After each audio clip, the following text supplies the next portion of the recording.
Case book కాకుండా ఇవాళ simple గా మీ కాంట్రాక్ట్ క్యాబినెట్ మీటింగ్స్ కాదు సార్ అది.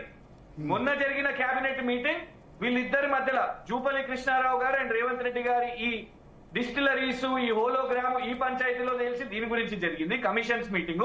దానికంటే ముందు కొండా సురేఖ గారి పంచాయతీని పెంచుకోవడానికి జరిగిన కమిషన్స్ మీటింగ్.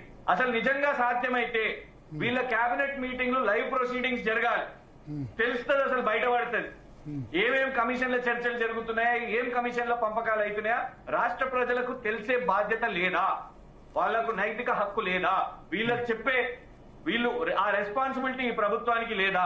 సింపుల్ గా అయిపోయినట్టు కాంట్రాక్ట్స్ పంచుకొని మేము అన్నంగా గతంలో కేక్ పీస్ లాగా సరిసమానంగా పంచుకుంటున్నారు. మేము శోధా కన్స్ట్రక్షన్స్ మీద అన్నాం, కేఎల్ఎస్ఆర్ ఇన్ఫ్రాటెక్ మీద చెప్పినాం, రకరకాల కాంట్రాక్ట్లు, రాఘవ కన్స్ట్రక్షన్స్, మేఘా, వీళ్ళు చెప్పుకున్న ఈస్ట్ ఇండియా కంపెనీ, ఇవన్నిటి గురించి ఎత్తినాం. కేంద్రంలో ఉన్న వాళ్ళు కూడా ఎత్తిరు కానీ నో విచారణ, ఇప్పటి వరకు దాని మీద విచారణ లేదు. కానీ అదే విషయం వీళ్ళతో బయటకు వచ్చిందండి. ఈ సీక్వెన్స్ చూడండి. అనిరుద్ధ్ గారు గతంలో వారు అన్నారు రేవంత్ గారు వారి అనుచరులకే కాంట్రాక్ట్లు ఇచ్చుకుంటున్నారు. కోమటిరెడ్డి రాజగోపాల్ రెడ్డి గారు చేసిన ఆరోపణ, రేవంత్ గారు వారి అనుచరులకు, వారి కుటుంబ సభ్యులకు, వాళ్ళ వ్యక్తులకే కాంట్రాక్ట్లు ఇస్తున్నారు. నంబర్ 2, కొండా సురేఖ గారు ఇప్పుడు కాంట్రాక్ట్ల పంచాయతీ. జూపల్లి కృష్ణారావు గారి ఇష్యూ కూడా, లెటర్ మొత్తం కూడా టెండర్స్, కాంట్రాక్ట్స్ అవే. సో ఇవాళ డైరెక్ట్ గా నేరుగా ఎవరి మీద ఉన్నది? రేవంత్ గారి మీద ఉన్నది. మరి మా మీదనేమో డజన్ల కొద్ది CBI, ACB, ED, IT, KCR గారు లాంటి వాళ్ళే విచారణను ఎదుర్కోవడానికి సిద్ధంగా ఉండి వచ్చిండ్రండి. We have faced it. మరి దీని మీద పెట్టండి సిబిఐ, పిలవండి CBI. I rest my case. Charan Kaushik గారు, మీలో మీరు క్షమాపణ చెప్పుకుంటే సరిపోతుందా?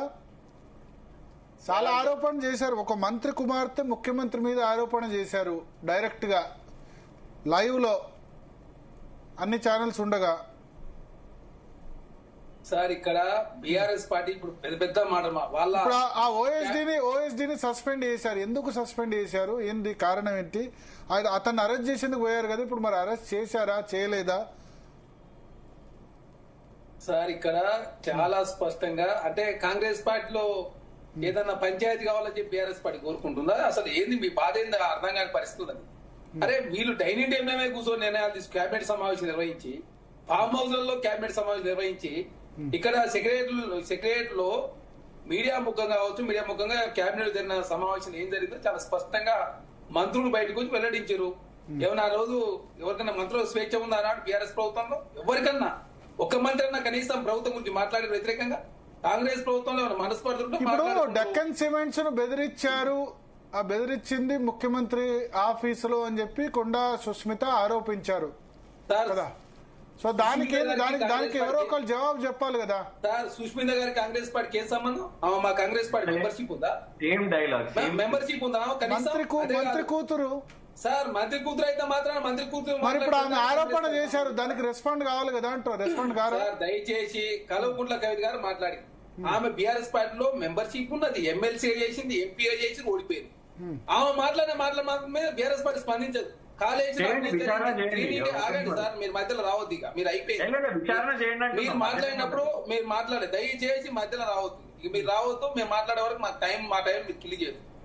మేము రాలేదు, మీరు మాట్లాడుతూ అన్ని విన్నాం మేము కూడా. దయచేసి మేము ఏమంటా ఉన్నాం సార్ అంటే, ఎమ్మెల్సీ కల్వకుంట్ల కవిత గారు, ఎంపీగా పనిచేసి కల్వకుంట్ల కవిత గారు, కాళేశ్వరం అవినీతి జరిగింది, హరీష్ రావు గారు అవినీతి చేసిండ్రు, గ్రీన్ ఇండియా ఛాలెంజ్ లో సంతోష్ రావు గారు చేసిరు, టెలిఫోన్ ట్యాపింగ్ వ్యవహారంలో హరీష్ రావు గారు, సంతోష్ రావు గారు ఉన్నారు, కేటీఆర్ గారు యూట్యూబ్ ఛానల్ చూస్తారు, అదేవిధంగా హరీష్ రావు గారు శాటిలైట్ ఛానల్ మేనేజ్ చేస్తారని చెప్పి చాలా స్పష్టంగా కల్వకుంట్ల కవిత గారు మాట్లాడారు. ఆ ప్రశ్న సమాధానం చెప్పండి. మీరు మీ కల్వకుంట్ల కవిత గారు బీఆర్ఎస్ పార్టీ ఉన్న కల్వకుంట్ల కవిత గారు మాట్లాడిన ప్రశ్నలకేమో బీఆర్ఎస్ పార్టీ సమాధానం చెప్పదట.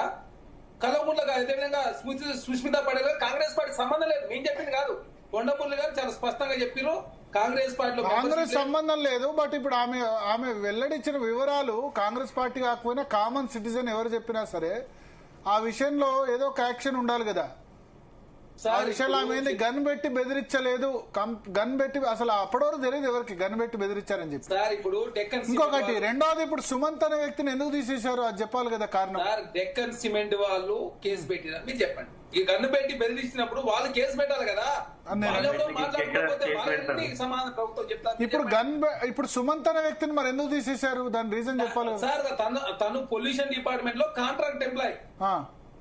ఇప్పుడు తను అక్కడ తొలగించారు. దాన్ని ఎందుకు తొలగించారు అనేది అదే ఇప్పుడు మంత్రి ఓఎస్డీగా తొలగించారు కదా, మంత్రి ఓఎస్డీగా తొలగించారు కదా, దానికి కారణం చెప్పాలి కదా. ఓఎస్డీగా వారిని తొలగించలేదు, ఓన్లీ కాంట్రాక్ట్ ఎంప్లాయీ గా ఉన్నటువంటి ఓఎస్డీ కంటిన్యూ అవుతారా? ఓఎస్డీగా కంటిన్యూ అవుతారా? ఇప్పుడు కంటిన్యూ ఉన్నట్టే కదా, కొత్త వారిని నియమించినప్పుడు ఓఎస్డీ ఉన్నట్టే కదా. ఎట్లా లేరు కదా ఆయన. మరి ఆయన పోలీసులు అరెస్ట్ చేసి సార్ ఓఎస్డీ అనేది ఎవరైనా పెట్టుకోవచ్చు. పోలీసులు మరి అరెస్ట్ చేసేందుకు ఎందుకు వచ్చారు? టాస్క్ ఫోర్స్ పోలీసులు ఎందుకు వచ్చారు ఇంటికి? సార్ ఎందుకు వచ్చారు ఏమొచ్చారు అనేది పోలీసు వాళ్ళు వివరిస్తారు. మీరు ఏమైనా ఉంటే దానికి సంబంధించి చెప్పలేదు కదా, ఇప్పటి వరకు చెప్పలేదు, అదే చెప్తున్నా కదా సార్. పోలీసు వాళ్ళకి సంబంధించి కావచ్చు, చట్టం తన పని తాను చేసుకునే ప్రయత్నాలు భాగంగా ముందుకు పోతాం. టీఆర్ఎస్ పార్టీ ఏదో పెద్ద ఎత్తున ప్రజాస్వామ్యాన్ని వాళ్ళు కాపాడినట్టు, వాళ్ళ కనీసం డిప్యూటీ మహమ్మద్ అలీ గారు కనీసం ప్రగతి భవన్లో ప్రవేశం లేదు సార్. ఈటలారి గారు ప్రగతి భవన్లో ప్రవేశం లేకుండా పంపించారు.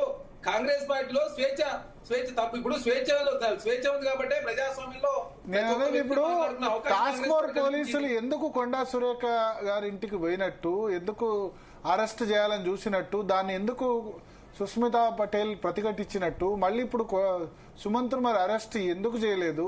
ఒకవేళ మళ్ళీ ఓఎస్డీగా ఉన్నాడా లేదా? మీరైతే ఓఎస్డీగా ఉన్నారంటారు అంతేనా సార్? ఇప్పుడు కొండా సురేఖ గారు మాట్లాడతారు. నేను చాలా స్పష్టంగా కొండా సురేఖ గారు చెప్పారు. ఇప్పుడు కూతురు మాట్లాడిన దానికి కాంగ్రెస్ పార్టీ లెటర్ సమాధానం చెప్తా సార్. కూతురు కాదు ఇప్పుడు ఆమె. ఇప్పుడు సుమంత్ ఫేట్ ఏంటి? సుమంత్ ఉన్నారో లేదా సార్? సుమంత్ గారు సంబంధించి అదేవిధంగా ఏదైతే పొల్యూషన్ డిపార్ట్మెంట్ లో వారు ఏదైతే జాబ్ ఉందో ఆ జాబ్ ను తొలగించారు. మిగతా వివరాలు మరి ఇప్పుడు ఎందుకు సడన్ గా సుస్మితా పటేల్? యా చెప్పండి. నో ఇంటరప్షన్, జస్ట్ సబ్జెక్ట్ చెప్పండి. Dated 14 October 2025, signed by Member Secretary, order Sri N. Sumant was appointed as officer on special duty for a period of 1 year on contract basis from 17 December 2023 to 16 December 2024 in Telangana Pollution Control Board and deputed to the Peshi of Honorable Minister for Forest, Environment and Endowments, Government of Telangana. The services of Sri N. Sumant, officer on special duty, ante OSD, is hereby terminated on administrative grounds with immediate effect. ఇంకెందుకు మరి తీసేసినారు? పోయింది అంటున్నా, మీకేం నష్టం వచ్చింది అంటున్నా. వాళ్ళు తీసేస్తే మీకే ప్రాబ్లం అంటే కాంగ్రెస్ పార్టీలో కొట్టుకోవాలి, ఆ కొట్టుకోవాలి రాజకీయం చేద్దాం చూస్తున్నారు బీఆర్ఎస్ పార్టీ. మీరు చెప్పండి, మీలాగా రాజయ్య గారిని ఎందుకు తొలగించారు మీరు ఇప్పటివరకు? మీరు చెప్పండి, సమాధానం చెప్పిరా? ఒక డిప్యూటీ సీఎం ఒక దళితుని ఎందుకు తొలగించారో మీరు సమాధానం చెప్పిరా బీఆర్ఎస్ పార్టీ? మీరు ప్రజాస్వామ్యం గురించి మీరు మాట్లాడతారు. ప్రజాస్వామ్యం మీద గౌరవం ఉందా మీకు? అసలు గద్దర్ గారిని 3 గంటలు ఎండలో కూర్చోబెట్టి మీరేదో ప్రజాస్వామ్యం గురించి మాట్లాడితే తెలంగాణ సమాజం హర్షించారు. కాంగ్రెస్ పార్టీలో టీ కప్ లో తుఫాన్ లాంటిది, సమస్యలు వస్తుంటాయి పోతుంటాయి.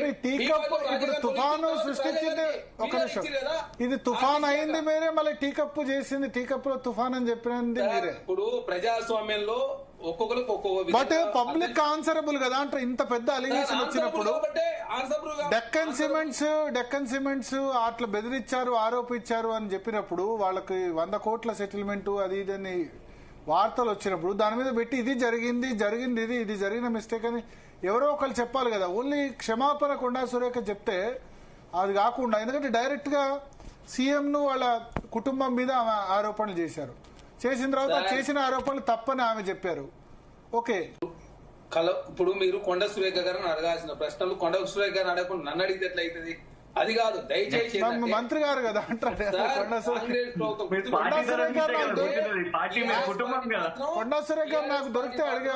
మరి మీరు చెప్పండి, ఫోన్ ట్యాపింగ్ సంబంధించి కల్వకుంట్ల కవిత గారి ప్రశ్నలు, రాజా సింగ్ గారు అడిగినటువంటి భారతీయ జనతా పార్టీ కిషన్ రెడ్డి గారి ప్రశ్నలు, ఏదైతే టైఅప్ రాజకీయాలు Bharatiya Janata party BRS party వాళ్ళు వచ్చేప్పుడు అడిగితే నేను అనేది ఫోన్ ట్యాపింగ్ విషయంలో కృషాంక్ గారిని అడిగాను చాలా క్వశ్చన్స్ కనబడితే, లేకపోతే కేటీఆర్ కనబడ్డా ఆ విషయంలో అడిగాం. ఇప్పుడు ఈ విషయంలో మిమ్మల్ని అడుగుతున్నాం. ఫోన్ ట్యాపింగ్ అయినా ఫార్ములా వ్యవహారంలో వాళ్ళని అడిగాం, బీఆర్ఎస్ వాళ్ళని. ఇప్పుడు ఈ వ్యవహారంలో క్వశ్చన్ కొండా సురేఖ్ మీరు అన్నట్టు కొండా సురేఖ్ గారు కనబడితే కొండా సురేఖ్ గారిని కూడా అడుగుతాం. కొండా సురేఖ గారిని అడుగుతాం, సుస్మితా పటేల్ గారు అడిగితే వాళ్ళని అడుగుతాం, లేకపోతే ఇంకా మీ ప్రభుత్వంలో మంత్రులు ఎవరైనా ఇప్పుడు రేవంత్ రెడ్డి గారు చాలా స్పష్టంగా చెప్తా ఉన్నాం. మేము చాలా స్పష్టంగా డెక్కన్ సిమెంట్ వాళ్ళు కేసు పెట్టిరా, కేసు పెడితే వాళ్ళు కేసు పెట్టి భయపడతారు కదా పారిశ్రామిక మాట్లాడితే దాన్ని కాంగ్రెస్ పార్టీకి ఆపాదించే. మరి ఎందుకు మంత్రి కంప్లైంట్ ఎందుకు ఇచ్చారు? మంత్రి కంప్లైంట్ ఇవ్వలేదు అని పేరు తీసుకున్నారు. ఉత్తమ్ కుమార్ రెడ్డి కంప్లైంట్ చేయలేదు అని ఆయన పేరు తీసుకున్నారు. మరి సుష్మితా ఆమె పటేల్. తీసుకునేదా ప్రతిదానికి సమాధానం ఏంది చెప్తారు సార్? ఇప్పుడు సుష్మితా ఆమె పటేల్ నీ గారు మంత్రి కాంగ్రెస్ కూతురు, సంబంధమా? ఆమె కాంగ్రెస్ పార్టీ aspirant, మెంబర్షిప్ ఉందా? పరకాల వాళ్ళ తండ్రి గారు ఎమ్మెల్యే చెప్పారు, క్యాండిడేట్ అని డిక్లేర్ స్పష్టంగా చేసుకున్నారు. చెప్పారు, లండన్ లో మా కూతురు ఉంటుంది, మా అల్లుడు ఉంటాడు, మా కాంగ్రెస్ పార్టీలో సంభేదం లేదు.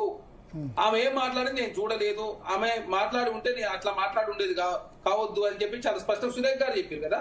ఇప్పుడు కాంగ్రెస్ పార్టీ సంబంధం లేదు, ప్రతి ఒక్కరు మాట్లాడు, అందరి సమాజం. ఇప్పుడు వాళ్ళ మీ కాంగ్రెస్ పార్టీగా వాళ్ళేదో మాట్లాడుతుంటారు, వాళ్ళకి స్వేచ్ఛ ఉంది కాబట్టి మాట్లాడుకుంటూ పోతారు. మాట్లాడుకున్నా మాత్రం అది కరెక్ట్ కాదు. ఖచ్చితంగా కాంగ్రెస్ పార్టీలో ఎలాంటి మనస్పర్ధలు లేవు. చిన్న చిన్న ఏమంటే మాట్లాడుకుంటారు. ఇప్పుడు ఒక్కొక్కరు ఒక విధంగా అర్థం చేసుకుని ఉండొచ్చు, ఆ భావం విషయంలో కొంత తేడాలు వచ్చి ఉండొచ్చు. అలా అని చెప్పేసి కాంగ్రెస్ పార్టీ మనస్పర్ధలు ఉన్నాయని చెప్పి బీఆర్ఎస్ పార్టీ కోరుకుంటుంది. అదే కాకుండా టెండర్లలో ఎక్కడ విధి చేసి సార్ మీలాగేమన్నా టెండర్లు ఏమన్నా మేము కాంట్రాక్ట్ అదేవిధంగా నోటీస్ అదేవిధంగా ఎక్కడైతే టెండర్లు ఎవరైతే తక్కువ కోడి చేస్తారో వాళ్ళకి టెండర్లు ఇస్తారు కదా. ఇక్కడ ఏమన్నా చట్టబద్ధంగా మాత్రమే టెండర్లు ఇస్తారు తప్ప లేకపోతే ఏమన్నా యునానిమస్ గా లేకపోతే టెండర్లు ఇవ్వద్దని చెప్పి బెదిరిస్తున్నారు ఎవరన్నా? ఎవరు బెదిరించలే కదా. అనవసరంగా ప్రతి దాని రాజకీయం చేసే ఉద్దేశంలో బీఆర్ఎస్ పార్టీ ముందుకు పోతా ఉంది. కాంగ్రెస్ పార్టీ ప్రజాస్వామ్యబద్ధంగా ప్రజాస్వామ్యయుతంగా చట్టాన్ని లోబడి తెలంగాణ రాష్ట్రంలో కాంగ్రెస్ ప్రభుత్వం పనిచేస్తా ఉంది. శరత్ గారు కూడా అనవసరంగా రాజకీయం చేసే కోణంలో ఏంటి మీ రీడింగ్ ఏంటి ఈ వ్యవహారంలో? ఇది ఇప్పుడు ఎవరైనా బయట ఇప్పుడు ఇవాళ బీఆర్ఎస్ కొద్దిమంది కంప్లైంట్ చేస్తున్నారు ఈ వ్యవహారంలో. కంప్లైంట్ చేస్తే కోర్టులో ప్రైవేట్ కేసు ఎవరైనా ఫైల్ చేయొచ్చా ఈ విషయంలో? సార్ ఒక్క నిమిషం సార్. చరణ్ కౌశిక్ గారికి నా సానుభూతి. పాపం ఆయన ఎంత కష్టపడుతున్నాడో ఆ పరమ దరిద్రులను డిఫెండ్ చేయడానికని. ఆయనకు కూడా అంతరాత్మ ప్రబోధంగా ఆయన మనసులో బాధ ఉంటది, ఇదేంది మా ప్రభుత్వం గడుపాల గ్యాంగ్ అంతా వచ్చి మంత్రులు అయినారని ఆయన బాధపడతారు. చదువుకున్న వాళ్ళు, యోగ్యులు, మంచి క్యారెక్టర్ నాళ్ళు, బీసీలను అందరు తీసుకొని బొందలో పెట్టేసేసి అంత క్రిమినల్ బ్యాక్గ్రౌండ్ ఉన్న వాళ్ళందరినీ మంత్రులు చేస్తే వచ్చేటువంటి దుష్పరిణామం ఇది. ఇదేదో బీఆర్ఎస్ కు కాంగ్రెస్ కు మధ్య జరిగే రాజకీయ పోరాటంగా దీన్ని చూపెట్టడం చాలా తప్పు. First fundamentally for preventing a public servant from discharge of his duties అంటే 353 కింద 186 కింద ఐపీసీలో కేసు బుక్ చేయాల్సింది. Position of firearms and whose arm is it a licensed arm or is it not a licensed arm, criminal intimidation 506 కింద book చేయాలి. ఇట్లా ఎన్నో offences book చేయాలి. తర్వాత ఫైర్ ఆర్మ్ ఒక అన్లైసెన్స్డా లేకపోతే లైసెన్స్డా లేకపోతే ఇంకే రకైనా అది మంత్రి గారి ఇంటికి ఎట్లా చేరింది? How safe is the residence of the honourable minister? ఏంటండి ఏం మాట్లాడుతున్నారు? అసలు ఏమైనా అర్థం ఉన్నదా అండి? నన్ను అడిగితే అసలు రేవంత్ రెడ్డికి కనుక ఏ మాత్రం నైతిక విలువలు ఉంటే ఫస్ట్ ఆ దక్కన్ సిమెంట్ సంబంధించిన వ్యవహారము, తర్వాత కొండా సిరేకకు సంబంధించిన వ్యవహారము, తర్వాత భోగిరెడ్డి సంబంధించిన వ్యవహారం డైరెక్ట్ గా పార్టీ అధిష్టాన వర్గం తీసుకుపోయి I'm unable to work with this kind of people, they are bringing disgrace to the cabinet అని చెప్పి అసలు దాని మీద ఏదో ఒక ఎంక్వైరీ పెట్టి, నామినల్ ఎంక్వైరీ అని పెట్టి, no investigation is going on, so it is not proper for us to discuss anything, let us see what happens అని చెప్పాలా. తర్వాత రెండోది, అంత బాధ్యతారహితంగా మాట్లాడదు చరణ్ కౌశిక్ గారు. మంత్రి గారి కూతురు సహజ డైరెక్ట్ గా ముఖ్యమంత్రి కుటుంబ సభ్యులను అందరినీ పబ్లిక్లీ మా అందరూ టీవీలో కెమెరాలలో వస్తున్న చూసి వాళ్ళు దందాలు చేస్తున్నారు, వాళ్ళు రాష్ట్రాన్ని అమ్ముతున్నారు, రాష్ట్ర సంపదను కొల్లగొడుతున్నారని చెప్తే అది మీకు ఏమి అసలు సంబంధమే లేనట్టుగా ఉన్నారు. కాంగ్రెస్ కార్యకర్త, మీరు కాంగ్రెస్ ఐడియాలజీ మీద పట్టుగా ఉన్నారు కదా, కొంత కట్టుబడిన కార్యకర్త, మీకు బాధ అనిపిస్తలేదా? తెచ్చుకుని ఇప్పుడు ఇందుకేనా ప్రభుత్వం తెచ్చుకున్నది? చెప్పండి సార్, వీళ్ళు కొట్లాడితే వచ్చిందా? వాళ్ళ మధ్య ఉందో మనకే సంబంధం ఉంటుంది సార్. అదిగా చరణ్ కౌశిక్ గారు, మీరు నాకు ఒక మాట చెప్పండి. కొండా సిరేఖ ప్రచారం చేస్తే, పొంగులేటి శ్రీనివాసరెడ్డి ప్రచారం చేస్తే, లేదా జూపల్లి కృష్ణారావు ప్రచారం చేస్తే కాంగ్రెస్ పార్టీ అధికారంలోకి వచ్చిందా? వీళ్ళ కాంట్రిబ్యూషన్ ఏంది? వీళ్ళు ఎప్పుడు